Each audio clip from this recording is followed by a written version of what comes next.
Čaute lidi, dneska vás vítáme u našeho prvního dílu, jak nachytat králíka. Tady vám ukážu. Jsme dali TNT pod barák a tady je redstone, který bude...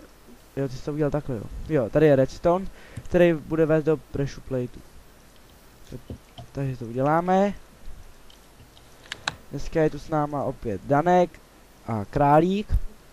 A Králík bude dělat králíka. Tak. Dej tam veře, Dané, železní a pressure plate.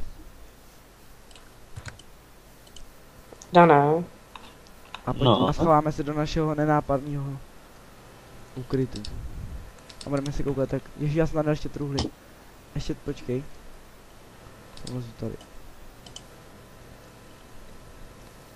Nice, takhle ne. Dej mu tam jednu truhlu normálně. Já jich tam dám hodně, aby to vypadalo, že tam bydlí někdo, kdo má hodně věcí. To jsem nechtěl.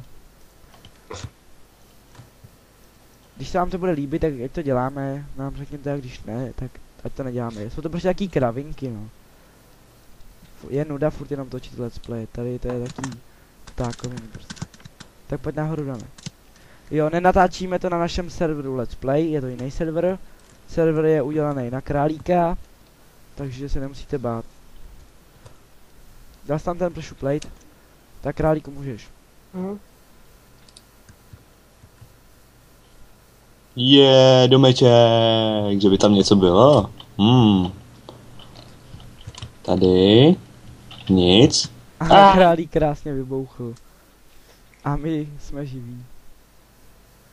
Docela velká díra, docela to buglo. Je to obyčejná past, dá se tomu tak říct. A budeme takhle vždycky dělat nějaký taký kravinský, něco vymyslíme prostě, jak nachytat králíka. Tak se mějte a v dalším díle, čau vás. Jo, až jsem chtěl říct, že tady to bylo to překvapení, který jsme vám říkali. A budeme to dělat dvakrát denně, takhle ty díly. Tak teď už jdem, čus.